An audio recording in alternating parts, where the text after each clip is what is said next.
I still want to know. Let me tell me, man, what's it go? You are come, all the better. Think I let ride the whip. I know me, die on us. Man, what's it go? You are come, all the better. Think I let ride the whip. I know some different things they're living in, schemes and packaging. In a one night for shows, I'm juggling. Flow like the ocean, my port, I'm paddling. Shout out, Fella, that's my bro, my family. Rose and dreams. When it comes to money, I they concentrate. Like I tell you straight, you are not my mate. If you become the son of the head of state. But my people then go say, I know one time, I know one time, I know one time. I want enjoy, I want your life, I want my motor, I want real house, I still want to know. Why are we called Negroes? I like this one too. Why are we spiritually deaf, dumb, and blind? Why is everybody making progress yet we seem to be lagging so far behind? Why are we mistreated? Why are we in this condition? Stripped of our names, our language, our country, our God, and our religion.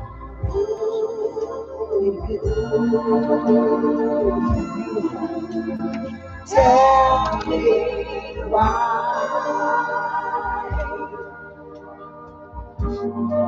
Here in America, all of our religious training has been gotten through the preacher.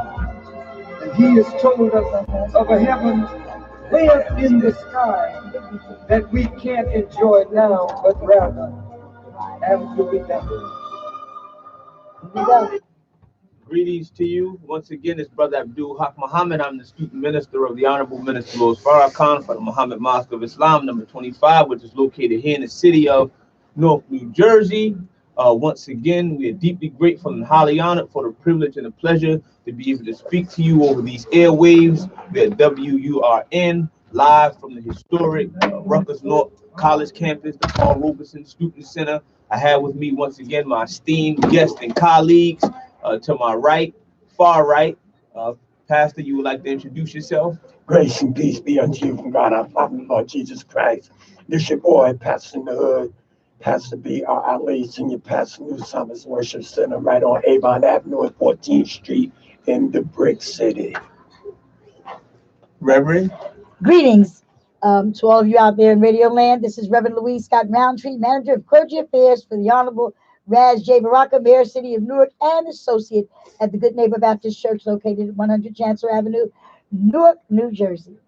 Wonderful, wonderful. Brothers and sisters, those in our listening audience, today we have a very action-packed show. We have with us an esteemed guest, one who I know you all have been waiting to hear from. He was on our show several weeks back. He called in, but now he made his word bond. He promised to come in and be with us live here in the studio. So we have with us our brother. We'll let him introduce himself at this time. Pleasure to be on. Sharif Elnahal, President and CEO of University Hospital. Yes, sir. Did you hear that? Please repeat yourself, brother. Pleasure to be on. Sharif Elnahal, President and CEO of University Hospital. President and CEO. The doctor is in the house. He's in the house. Yes, sir. Has arrived. Not just any hospital. That's right. Historic. Our hospital. Our hospital, University Hospital. Brother, once again, we are deeply grateful and highly honored to have you here with us live in studio. We know a lot has been happening with the University Hospital.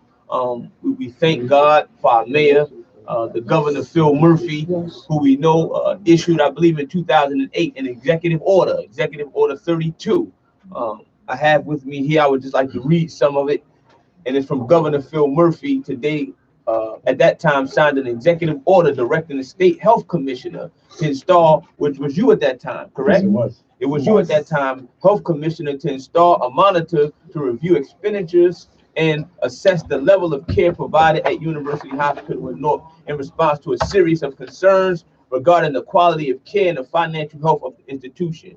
So we know, brother, that you went through that. So if you can just explain to us that process, how was it for you? What did you think about it? What were some of the uphill roads that you had? Happy to. So that was a really tough time for the hospital, for Newark, for the patients that depend on the care there. And this is a governor that cares about Newark, that cared about that hospital. And in response to not just one or two concerns, but a series of concerns that really happen at the same time, with the quality of care, the financial health of the institution, and whether they were following the rules, not just the state, but the federal government. He wanted to make sure that things got better. And so he asked me to install a monitor in the hospital. I did that, and we were very diligent in trying to figure out what exactly needed to be fixed in this hospital on behalf of the people of Newark and the people that the hospital serves. A few broad things that we were focused on. The first was infection controls. There were a series of major issues that started with hand washing, but also had to do with the mixing of dirty and clean equipment in the neonatal ICU or the NICU, where really sick premature babies go right after birth. We focused on that. We focused on an outbreak there in particular. And we also focused in general on quality of care in the hospital beyond the NICU. So just the grade that we saw by an institution called Leapfrog, which grades hospitals on quality, that hospital got an F. At the same time that its credit was downgraded 4 notches. And so that had to do with the financial health. So all of that was happening at the same time. We put in Ms. Judy Persichelli, who's actually now the Commissioner of Health. We essentially switched spots. She was the monitor here, and the board then put her in as the interim CEO while there was a search. So I got there in July of last year, and we've been doing nothing but engaging with the community, recognizing, acknowledging the historical importance of this hospital, particularly for the Black community of Newark and everything that this hospital meant in the wake of the riots in the 1960s and what culminated in the Newark Accords. So really just doing the basic things better in that hospital. Quality of care, financial health, we're focused on all of it. Yes, sir. I know that we're going to be able to ask you some questions and inquire about some concerns that we have that in the past have been a major issue. Are we ready to go into that portion of the program? Okay. So what I want to do is have you talk or speak to the situation we have with our prenatal, not just prenatal, but our pediatrics unit. There was a time when I had nurses calling me because not only was staff low, but they were talking about closing the pediatrics. So can you give us an update on what actually is going on currently with that? Absolutely. So the outbreak that I was just talking about, Reverend, started in the neonatal ICU. Right, so really some of the most vulnerable patients you can Are the think of babies. are babies. Right. Not just babies that are born prematurely, Right. babies that are so sick that they have to go Right. right into intensive care right after they were born. So they weren't in a good environment before, but the hospital really has taken a lot of steps since then to improve things. Okay. And I can say that since spring of last year, we have not had a single case of that bacteria pop up in the hospital. We of course get patients with the bacteria from other hospitals transferring in or nursing homes. We treat it, but we're confident that the situation across the hospital is a lot cleaner, a lot better, and our practices are better. In terms of nursing and nurse staffing, that is a huge priority for me. I've had an excellent relationship, not just with the nurses in the front line, but also the nursing union, HPAE. I view them as partners in healthcare that we provide. I'll tell you, as being a doctor, growing up in the culture of medicine, if you're a doctor, you don't have the nurses on your side, you're not going to last very long. Right. And that was a major issue. It was a nurse that called me, and she was like, "I don't know what we're going to do." She says, and then the mayor got involved, and we had the town hall, and as a result of that, I do believe and pray that is why, and of course, under your leadership and people being concerned and caring about our babies. We used to have United Hospitals. We don't have that anymore. And Beth Israel has their own little section, but University Hospital, we can't afford to have no hospital or any hospital without a pediatrics section, or we can't afford that. That's right. That's right, Reverend. And so much depends on us. And those nurses were concerned. Pediatrics. And those nurses were right. Listen, the nurses have known for a long time what the problems were at that hospital. It's by no means their fault, by no means Absolutely. the folks on the front line who do everything they can with the resources they have to do right. The issue is the top leadership at that time just wasn't listening to those concerns. And so you know what nurses do when they're not listened to? They make sure they're listened to. They called the state, they called everybody they could. And you listen. And we And listen. that makes a difference, because what's at the head, if the head is not listening, then it doesn't matter about what's going on below. We're just hearing, we're not listening. But if you listen and you hear, and action is taken from the head, I mean, I'm just speaking personally, and I go back a very long way growing up under all of the fighting and the advocating for university, Martin Medical, all of that when it was coming along. And here we are today for the first time in my lifetime ever even having a CEO that is holding community meetings that engage the community. I mean, people are still going back talking about what used to happen, and we need to take a look at what's happening today, which means that we're going to hold you accountable, but not only are we going to hold you accountable, you're willing to be held accountable and have a conversation, and that's important to the community. Very much so. And I think that's what you said was very key. When he first talked to us, when he was the commissioner, he was driving in his car. Mm-hmm. Once he came here, him and I had a conversation. I saw him at another meeting Mm-hmm. on another board I served, and I shared with him some of my concerns about the direction of the hospital. See, back in the day, I did all of my pastoral clinical training at university. You had a CPE program. I did all the trauma counseling, et cetera, et cetera, et cetera. My question is, how are you going to integrate the faith community back in the hospital, not just to have service, but to have a tangible impact, not only with the victims that come in of trauma, but also the staff and everything. You used to have very powerful pastoral care division that looked like us. Right. Her pastor used to be, before him, it was Richard Bennett. Yep. Georgia, her pastor was in my class at least, and just to get back involved, and then it seemed like they tried to fire God. Community was shut out.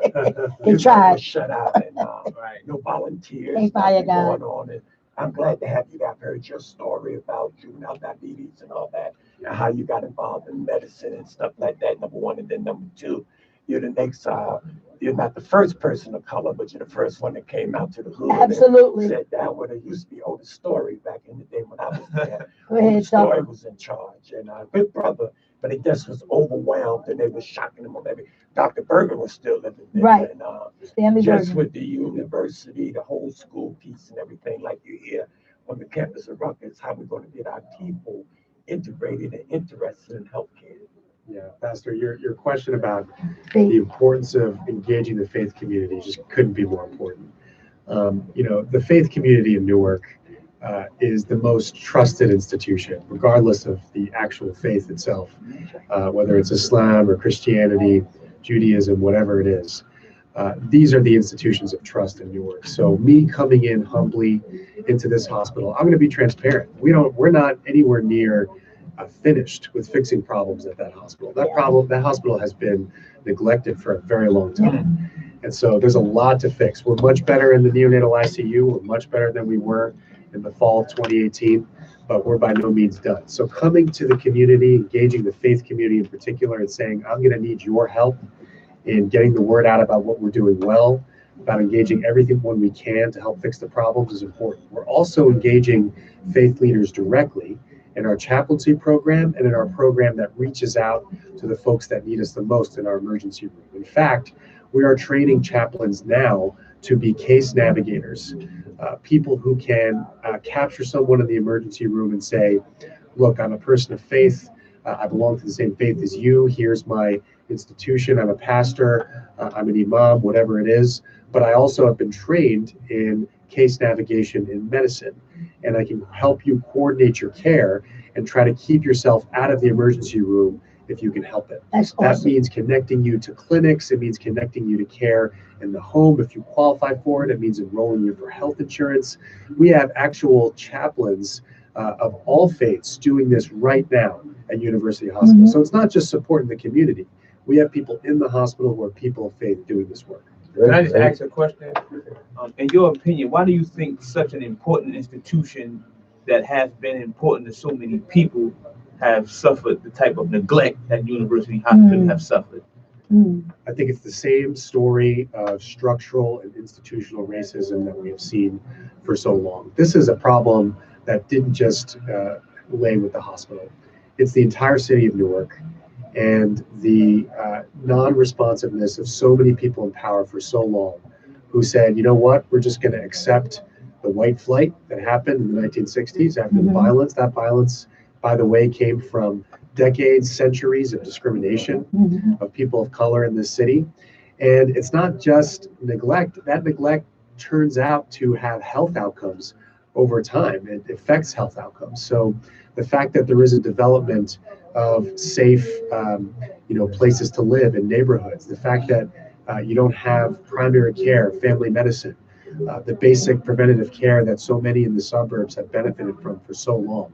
That's a direct result, not just tangentially related, but a direct result of institutional racism over time. So we now are in a situation, like I said, that's different. We have a state government that's supportive. We have a mayor in this city who knows the importance of this hospital, who has not just told me he's going to support us, but has been at our events. That's right. Has helped people, connect people into care, in addition to members of the faith community and so many community leaders. That's what makes me optimistic. We can turn the tide around with this hospital. I'll need the community's help. And we've already seen you, Pastor, you, Reverend, and others at our events. I am very optimistic we can turn the page on this. Now, I would just like to ask another question in regards to something that you tweeted. You said in New Jersey, 50% of maternal deaths are Black women. The disparity in Black infant mortality is also the highest in America. We talked about it was an honor to kick off efforts with our partners in the Legislative Black Caucus, which I know you, Tammy Murphy, who has been very instrumental in trying to get bills passed, which they did pass. Governor Phil Murphy passed several maternal health bills. So if you could just speak about that in terms of the maternal deaths of Black women, particularly in New Jersey, in America. Absolutely. My most important focus when I was commissioner was the disparity in health outcomes that we see in New Jersey, particularly for the Black community versus the general population. We have some of the best health outcomes, best hospitals in the entire country. When you look at the outcomes for Black New Jerseyans, particularly in our urban areas, Newark is one of the biggest parts of that story versus the general population. You'd be ashamed. We have finally state leadership that recognizes that. I asked the governor, the first lady, whether I could use the word racism to describe this situation. They not only said yes, they use it themselves routinely to describe why we are in the place we are in. The first lady has been an incredible leader in focusing in particular on Black maternal mortality. This is not just a result of neglected communities and institutional racism from a resource standpoint. It is also bias, implicit bias that happens in the hospital every single day. The fact is, even for clinicians and physicians of color, they just don't listen on average as closely to a Black woman when she is complaining with a symptom. During birth and other contexts, this is proven through research. And again, it's not just white clinicians, it's even clinicians of color who do the same thing. That requires, number one, acknowledging the problem, which we're doing, but also putting systems in place to not only acknowledge it, but help people evolve through their biases, because the word implicit is important. People don't intend, for the most part, to be racist or to not listen to a Black woman at the point of care. Quite the contrary, they're often mortified when they realize they take these bias tests, that they have these biases. You have to support them through that process, have them understand that they're at risk for not listening to a person of color so that they can do something about it. And that's what we're starting to do at University Hospital. Let me also interject this question. Back in the day, they had the community board, Mary Mathis for the citizen board. I know you have a board of directors, but what is the future of developing a community board with just community members on that board to kind of have oversight and access to the hospital to see that what you're talking about on paper is actually happening in reality? And I want to add to that, Absolutely, the open community meetings for the public. So while you're talking about the community board and those, there have been community meetings that were held, but the community wasn't invited. Decisions were made, the community found out after the community meeting, that the community meeting, it wasn't even, the community wasn't invited to. So you have a community meeting, with no community make decisions and tell the community after. So we're talking about the board, we're talking about the community and the meetings. So can you just address all three together? Absolutely. So I'll first start with our Community Oversight Board. Mhm. So the Community Oversight Board is in the law that established the current form of the hospital. So by law, we have to have a Community Oversight Board, and we have to hold meetings, and we have to invite the community. Mhm. But there is, of course, a difference between following the letter of the law and the spirit of the law. And the action You of can, the law. and the action, exactly. You can hold a meeting that you don't tell anyone about, and yeah, You had the meeting. technically you had it. You had it, but you, Right. But if you're not actually doing the outreach, if you're that's not right. out there in the community, PR, nobody advertising, knows about the meeting. right. So we've changed that. And, you know, we have community oversight board meetings that are transparent, that are now inviting as many people as possible to attend. And we're proud of that. I'm also personally going out to every ward of Newark to have meetings in the You community. sure are. You where just did one in people are. Central Ward recently. Yeah, and look, I don't view that as just, you know, to get, to pander or to get support from this person or that person. You already got the just job. I just want people Trying to keep to know what we're doing at University Absolutely. Hospital and to get feedback. Right now, everywhere from in person to on social media, whenever someone says they had a problem at our hospital, I say, tell us how we can do better. Contact me personally, and we will work on this. Because if we don't do better by the community, there's no way we're going to survive. We're going to rely on the community. We're going to rely on faith leaders. We're going to rely on our community oversight board to support us through times of trouble. We're not going to be without a crisis in the next 5 years, 10 years. There's going to be some other issue that happens in the hospital, as tends to happen. But in those times, that's when we're going to need the community the most. So I'm trying to build as much capital as possible, do everything I can with as many people as possible to get us through those times and to ultimately get better and do better for the community.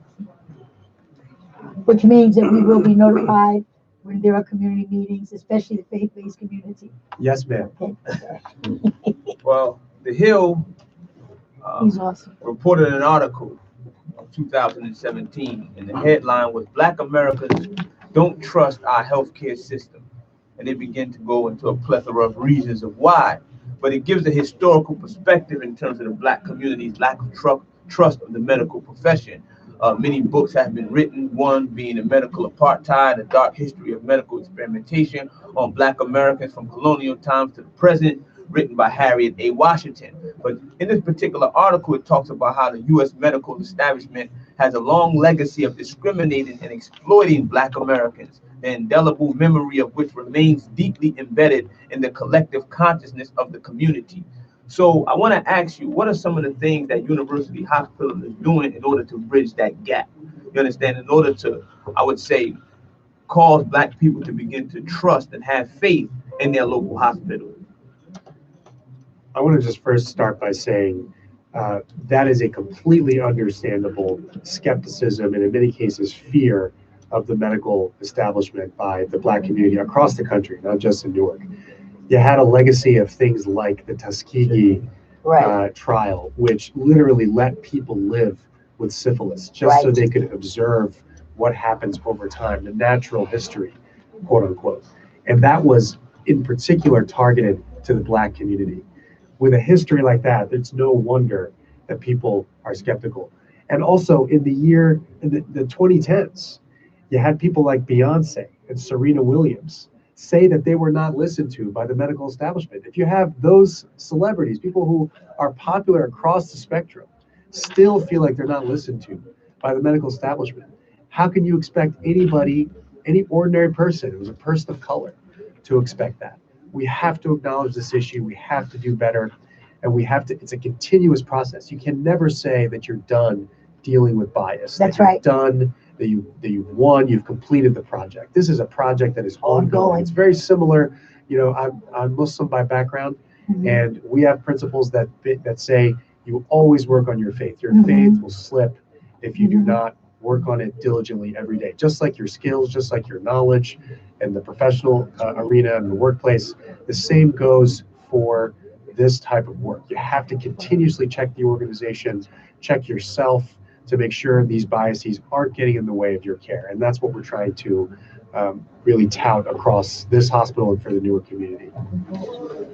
Also, back in the day, I know certain stuff is coming up now, like the opiate crisis. The crisis. Back in the day, when Broadway House first opened up, I was director of pastoral care for the first 5 years. So you got a great program there for those that's living with AIDS and HIV. Now with this opioid crisis, back years ago, they used to have detox at University Hospital, 5-day detox. I used to do the spirituality piece there.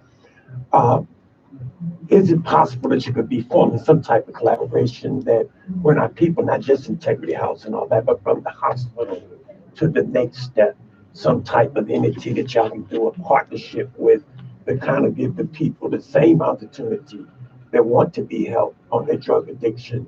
They can go right from the hospital, not back to the streets. Because what happens is they show back up in your institution over and over and over again with some type of, you know, you have some boxing back in my day, it was methadone. And, So you're doing detox, but they don't do rehabilitation. yeah, after the detox, it's no What next? rehabilitation, no, Yep. like step up, like if you're shot. So we you clean go you out just to step go down. get the best high you can when you come back. Yeah, step down unit. Absolutely. With that aspect, and just with trauma, that's one of the Love reasons it. university being a level 1 trauma center has always been known as death university. So many people have had bad experiences there. So no type of trauma follow-up, so to speak, support groups and et cetera, on a regular basis. Is that something that's down the line? It may not be a priority, but is it down the line? Well, I'll say this. We are proud to be the Center of Excellence for the Treatment of Opioid Addiction. This is a partnership that the hospital has with Rutgers, recipients of state money to focus in particular on the folks who have the most severe type of addiction in Newark, but also outside of Newark. So it's a referral center for people with severe addiction. We also go beyond our walls and train doctors all across the region in how to give a medication called buprenorphine. This is a more modern medication than methadone. Methadone used to be the only option for treating addiction in addition to detox. But now this drug is especially effective because it keeps folks in remission for longer and doesn't allow them to relapse as frequently as folks did with the older therapies. So we're training as many people as possible to do this even outside of our walls, because the best thing to do is to keep folks healthy in the community. That's right. To not have to rely on being admitted to detox or getting methadone, which is often difficult for people to do. They have to show up 5, 6, 7 a.m. before work and get it, and it's very disruptive. And that's why sometimes people slip and they're not able to do it. So we're really trying to get the most modern types of therapies to as many people as possible, regardless of ability to pay. We have that principle, and we really try to live by it, especially for folks with addiction. I'll tell you what we're doing on trauma as well. So we've taken the strategy, I should say, that we should not just be fixing wounds. We have an epidemic of violence in Newark that has gotten better in recent years thanks to initiatives that the mayor has championed with the Newark Community Street Team and some other effective initiatives. What we're doing is actually taking those partners and pairing them again with case navigators in our hospital after someone comes in with an injury. Not just treating their physical wounds, but being there for them afterward to say, we're going to help you with this teachable moment because you were just stabbed or you were just shot. And this is a time when you can sit back and say, do I want this to be the rest of my life? Do I want to be back here in a few days or a week or a month with the same type of injury, or may not even make it here because of another episode of violence? And we take advantage of that opportunity by saying, there's a different path for you. There's a way to get out of this cycle of violence.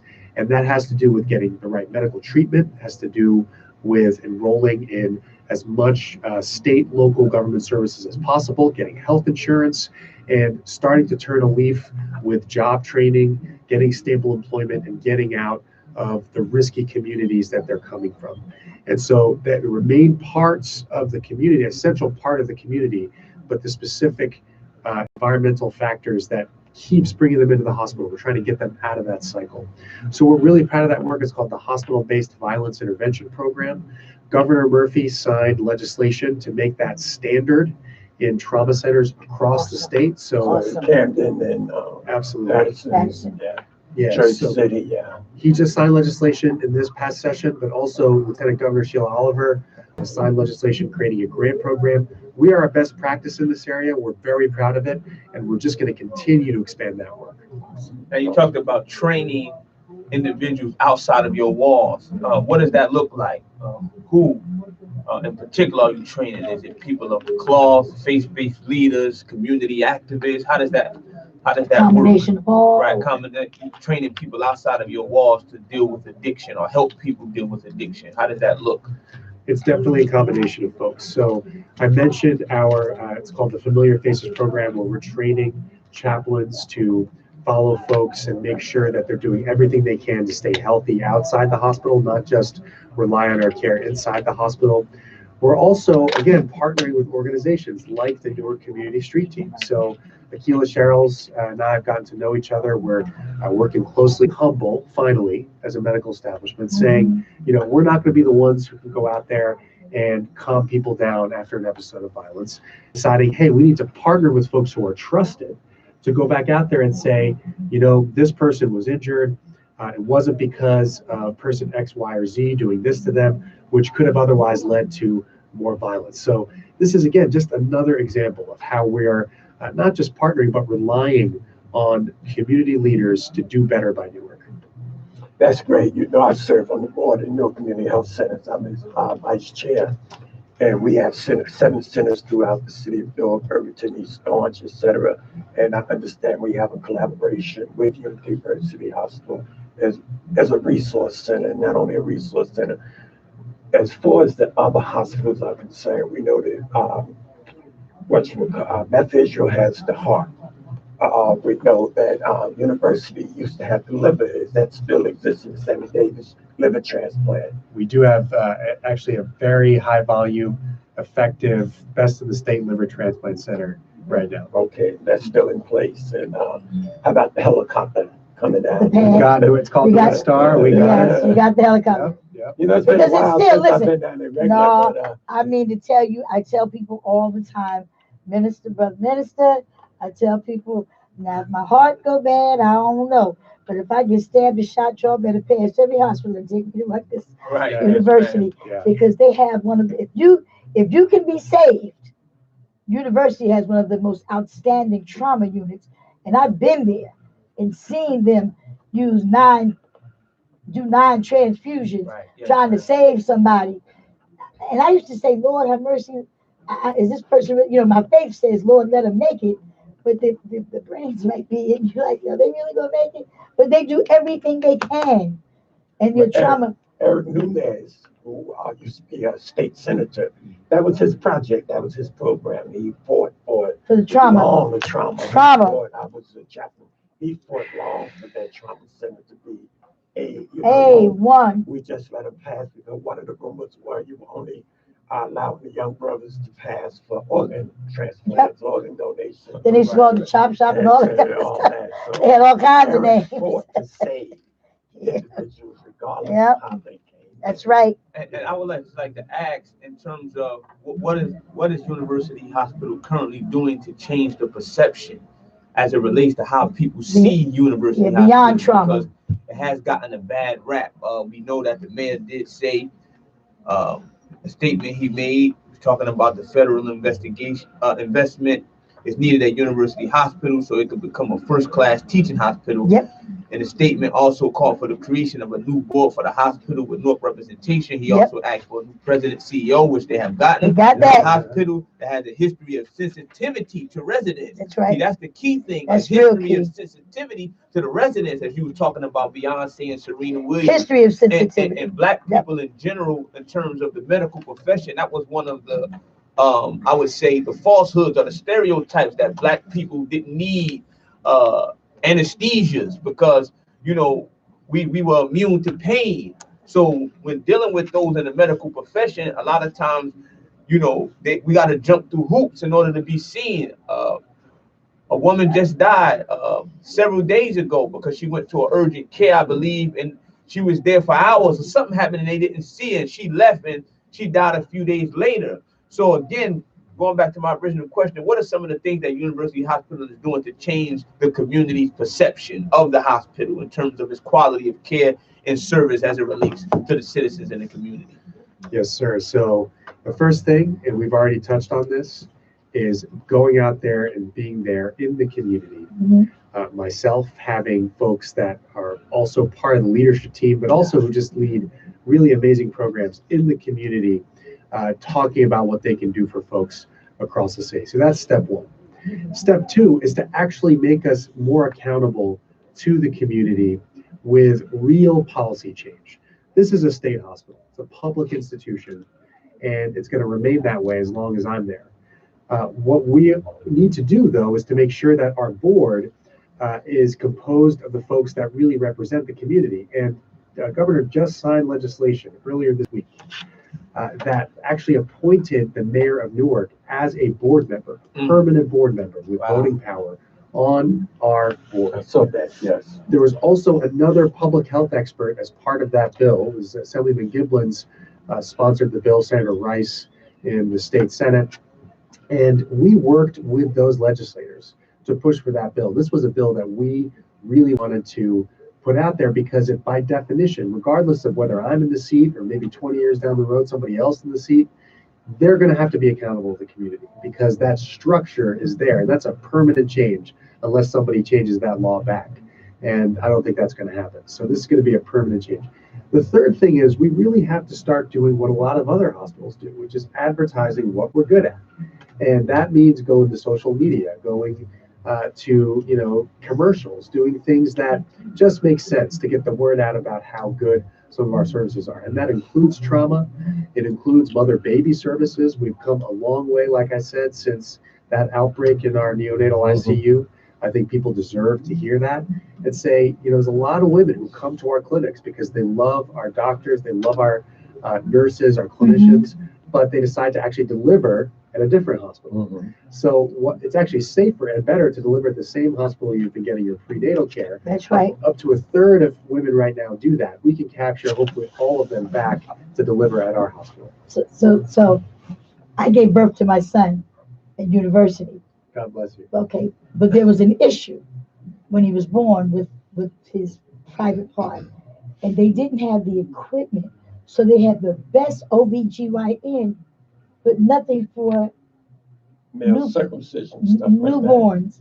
So he had to be transferred to United for his surgery. He had a bilateral hernia, but they told me that his testicles were blue and they might have to remove him, but he lived a normal life. And I told that doctor, baby, ain't nothing gonna be normal about that. Right. Wait till he gets to United. Wow. And if they found out that he had a bilateral, because I raised so much skin, I wouldn't even let them take him until I spoke to another doctor. And so now you've improved that. You have all of the necessary equipment for newborns when they're born to detect if there are any issues. But 20 years ago, they had the top OBGYN, and now you have the prenatal care as well as after the baby has arrived, the proper equipment. We do, Reverend. And what I'll Which say is a plus. I we remember. have just one example of why our mother baby services really we should take a look at that and make sure we get the good word out. We have one of the lowest C-section rates in the entire state. Wow. And we also have some of the highest risk pregnancies in the entire state. No. So women with opioid addiction, women with a lot of medical problems. And so that's a unique combination. That means we're doing the right thing for the patient, regardless of how hard it is to do the right thing sometimes. It's easy for some folks to say, you know what, this is going to be a high risk. Mom is going to be a difficult birth. We're just going to take her to the operating room and do a C-section. Are we going to send you somewhere else? Or we're going to say somewhere. So, And this is 2020, and we're talking about a school. We're talking about a university. We're talking about those that study. We're talking about being top of the line in trauma. And then we can't even deal with the mediocre, the things that might be mediocre to some folk, but are major to us as women. So I would look for on every level the grade to be A. Like they have these 5-star hotels and they have 1-star hotels. We're looking for a 5-star Rutgers University Hospital because it says Rutgers University and it's our hospital, and we don't want less care, less treatment, less research. We don't want any of that. We want the same thing that they doing up in Livingston and St. Barnabas down here on Bergen Street. Is that what we want, my brother? That's what we want. Let me just interject this last question, shift gears a little bit. I was in a symposium this week and it talked about bias crimes. Number one, color is black vote. We're 12% of the population in New Jersey. We represent number one of bias crime. I'm not even talking about black on black crime. I'm talking about we're number one in bias. Number two is religious. That's the Jewish community. Then number three is ethnicity, the sexual orientation, Hispanic, who are mostly perceived as Mexicans, and the LGBTQ plus community. With that being said, what parameters do you have in place that a person that comes in with a bias complaint or bias trauma, so to speak, is not just pushed off as a mental health issue, and then those that have true mental health issues because of that bias crime? What things do we have in place at the hospital? Because at one time it was mental health. And anytime they have a person go off the note, they always come to university. So take them to the 8th floor, right? Mental health, that whole mental health piece, G-Yellow, that's it. That whole mental health piece, how you going to distinguish with now bias coming into where people may be coming in traumatized? May not be because somebody punched them in the face because of their choice traumatized and not just be passed off as somebody that's mental or having a breakdown. That's right.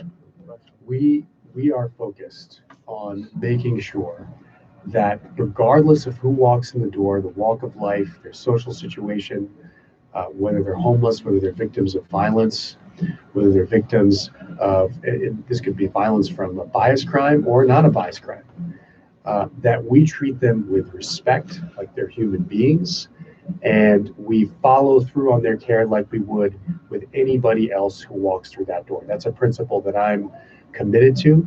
That starts, by the way, with respecting the employees themselves. Because guess what?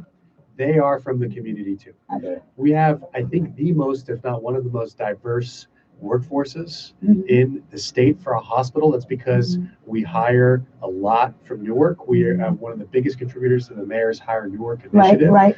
So our employees are our community. And if they are not treated well by leadership, they are not going to be in a mental state to be able to have that smile on their face and be welcoming when patients come in.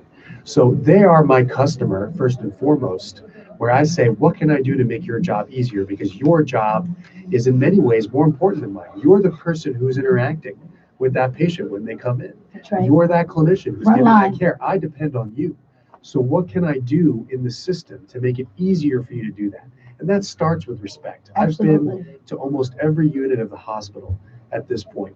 And it doesn't matter what unit. Folks that have never been visited by the CEO before, people in Central Sterile, for example, they said they've never seen the CEO, the people in the pathology. We're talking staff. Lab. We're talking staff who work in tough conditions because, a hospital is a tough place to work.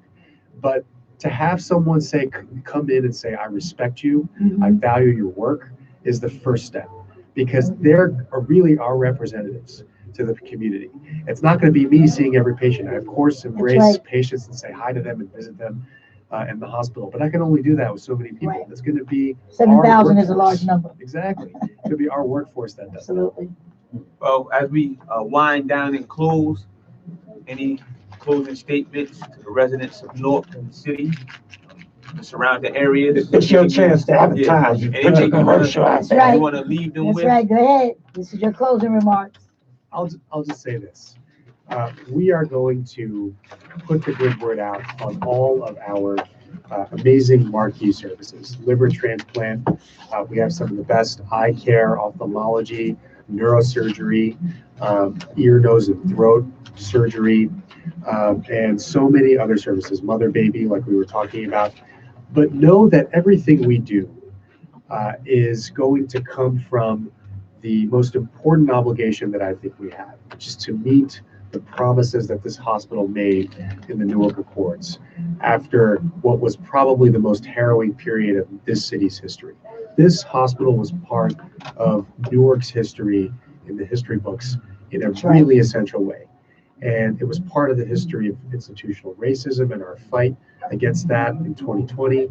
And that's going to be what underlies everything we invest in: primary care, family health, things like our hospital-based violence intervention program, our population health efforts, screening for cancer in the community, screening for so many other conditions in the community. That comes from a leadership team now at our hospital that knows the importance of the community, the history of the city, and respects its employees and respects the city's people. Know that that's where I'm coming from with every decision that I make, and they're not all going to be the right decisions. It's not going to be perfect, but it comes from that place. It comes from a place of humility and finally recognizing our role in the city of Newark. Well, do you have social media, Twitter, anything like that that people can reach you at? Absolutely. Follow our hospital on Twitter at UNIVHOSP Newark. And also you can follow me on Twitter at Sharif Eldahal. And follow us on Facebook and LinkedIn as well. We're on everything. So we're going to be getting the good word out on all of our initiatives. Thank you so much, brothers and sisters. Let's give our brother Sharif. Yes. That's what's up. Being here, being transparent, being very forthright. We thank you for your service, and we pray that you can continue to service the residents of Newark and the surrounding areas in a very upstanding way. Thank you so much, brother. We appreciate you. Thank you. Reverend Roundtree, any closing remarks? Sure. Once again, I want to thank Brother Ed Riley for making it all happen. Go ahead, and all Brother politics are local. And his Jones, gorgeous wife sitting on the other side. And Brother DJ. But most of all, to my two brothers that allowed me to sit beside them, Minister Abdul Haq Muhammad, local representative for the Minister Honorable Minister Louis Farrakhan, and my dear brother, Pastor Ali, known as Pastor in the Hood. It is a blessing to sit here amongst all these brethren, all this testosterone sitting in the room. But we thank God that the woman is in the house. What did James Brown say? It's a man's world, but it'd be nothing without a woman or a girl. I had to tell somebody yesterday, y'all wouldn't have got here without us. That's right. But anyway, I want to talk about the men's citywide breakfast. The mayor is having a citywide men's meeting.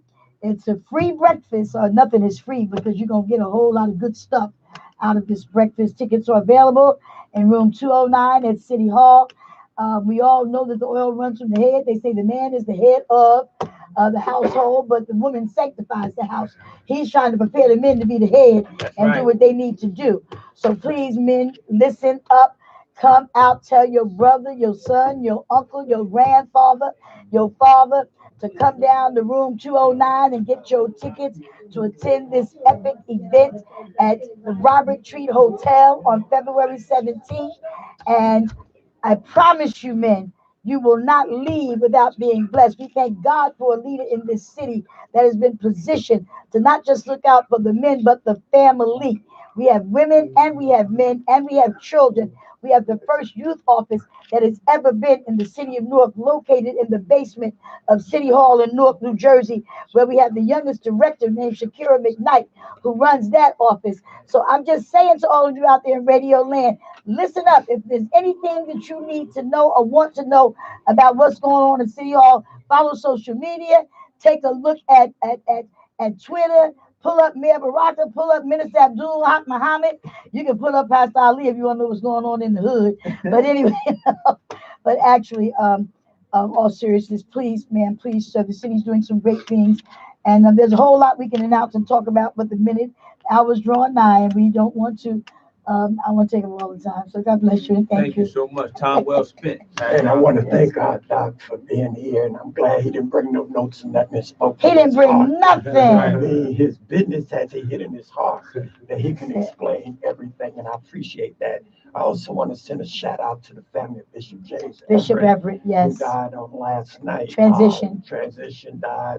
And everything. We want to keep his wife, Vanessa. Pastor Vanessa, yes. And the church lift up. He's a long-time mentor, colleague, and friend. And it's painful. And we also want to continue to invite you out on a Sunday at 9 o'clock a.m. New Psalmist Worship Center. Inside the Mount Olive Church. Our entrance is next to the firehouse. And then every Tuesday, I do a basic Bible journey from 6:55 to about 7:30.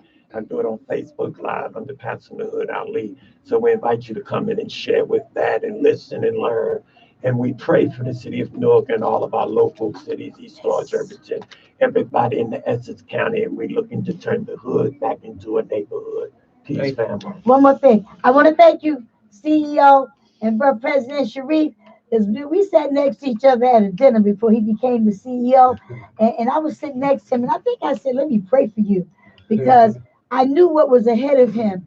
And something told me he was going to get the job. I can't say something, God, give me a little whisper in my ear. So we just thank God that you are appointed and anointed for such a time as this. Don't disappoint the people, but most of all, don't disappoint God. Wonderful. Thank you, Brother Sharif. We appreciate you. Again, your transparency, being very forthright, your answers, taking on this arduous task. Again, it's an uphill road, but you know, those that have chosen you to be in the position, they have faith in you. So we pray that you can continue to service the residents of North, very upstandingly. Again, we thank Brother Ed, all politicians, for getting our brother here. We appreciate you, Pastor Roundtree. Appreciate you.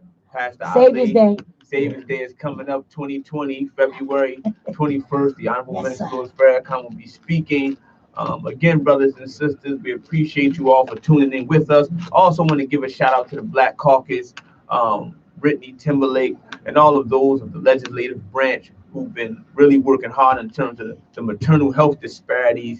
We know Governor Murphy just signed into law some very appropriate bills to close that gap. But we are very appreciative of all of our civic leaders, all of our spiritual leaders, and we pray that we can continue to work together in this new year to bring peace to our city and our surrounding areas. So thank you, thank you, thank you. We appreciate you. Until next time, may God bless you and may God keep you. Assalamu alaikum. Grace God and bless peace. you. God bless Peace, you. Love you. Shalom. Thank you again, brother. Appreciate you so much. Thank